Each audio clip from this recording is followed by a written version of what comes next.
Selamat pagi Bapak, Ibu, dan Saudara yang dikasihi Tuhan Yesus. Bertemu kembali dengan Embun Surgawi pada pagi hari ini. Mari kita akan merenungkan firman Tuhan bersama-sama. Sebelum kita akan memulai hari ini, kita akan berdoa. Bapa kami yang di surga, kami mau bersyukur kalau pagi hari ini kami dibangunkan di dalam keadaan yang baik. Terima kasih. Dan saat ini kami akan mengawali dengan firman-Mu. Biarlah semua kebaikan firman-Mu selalu menguatkan kami.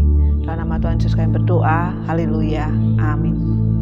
Kita akan pada pagi hari ini kita akan belajar bersama-sama firman Tuhan yang terambil dari kitab Filipi pasal yang keempat ayat ke-6 dan yang ke-7. Saya akan membacakan di dalam kitab versi bahasa Indonesia masa kini tentang jangan khawatir ya. Di dalam Filipi dikatakan, jangan khawatir mengenai apapun dalam segala hal. Berdoalah dan ajukan permintaanmu kepada Allah, apa yang kalian perlukan.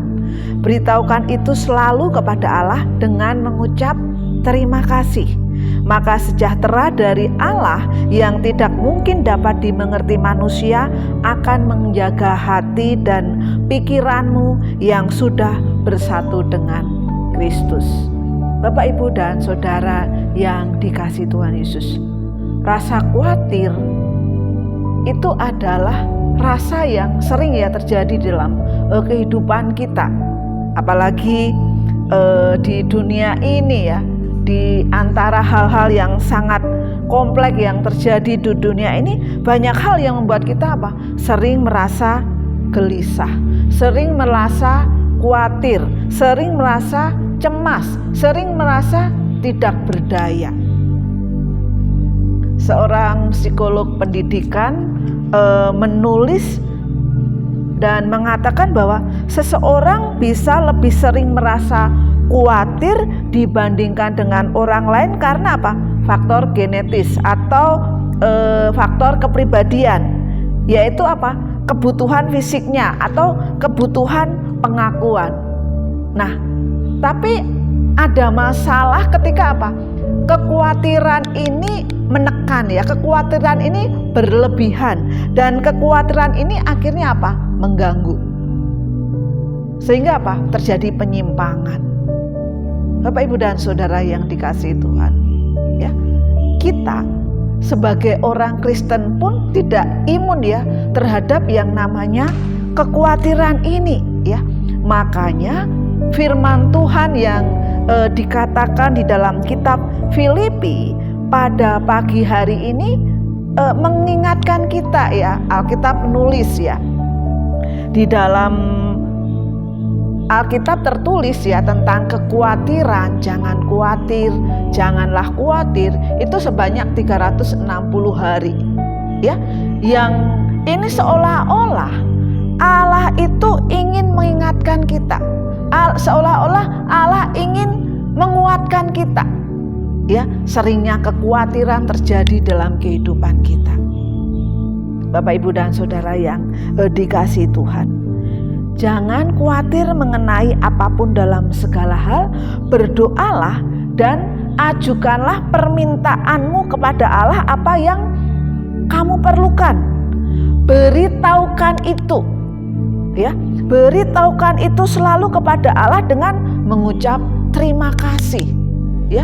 Memberitahukan kepada Allah apa yang menjadi kekhawatiran kita itu adalah sebuah doa yang artinya obat yang manjur untuk kekhawatiran kita, rasa cemas kita, rasa khawatir yang berlebihan itu hanya satu, yaitu berdoa ya. Sehingga dikatakan di dalam Filipi ini, beritahukan itu selalu kepada Allah ya. Beritahukan itu selalu kepada Allah, yang artinya berdoalah selalu kepada Allah, karena ini adalah obat satu-satunya untuk menahan dari segala kekhawatiran yang terjadi di dalam kehidupan kita. Bapak, Ibu, dan Saudara yang dikasihi Tuhan, ketika obat kekhawatiran adalah doa, itu kita lakukan terus-menerus akan mengubah sesuatu. Karena doa, ya, karena oleh doa kita memperoleh pembaruan hati kita, memperoleh pembaruan kepercayaan kita, dan kita melihat bahwa kesetiaan Allah. Dan oleh doa ada damai sejahtera yang akan mengawal hati kita. Oleh doa Allah yang akan menguatkan kita. Dan di frasa terakhir di dalam kitab Filipi pasal 4 ayat yang ke-7 di dalam bahasa Indonesia masa kini dikatakan, Allah akan menjaga hati dan pikiranmu yang sudah bersatu dengan Kristus. Ya, ketika kunci obat adalah doa, bersatu dengan Kristus itu akan menguatkan kita. Sehingga segala kekhawatiran kita serahkan kepada Allah. Dan biarlah pagi hari ini kita diingatkan, kalau ada kata jangan khawatir, janganlah khawatir, tertulis di dalam Alkitab 360 kali. Biarlah satu hari, satu kali kita diingatkan, jangan khawatir, jangan cemas, berdoalah, bersatulah dengan Kristus. Selamat pagi, Tuhan Yesus memberkati.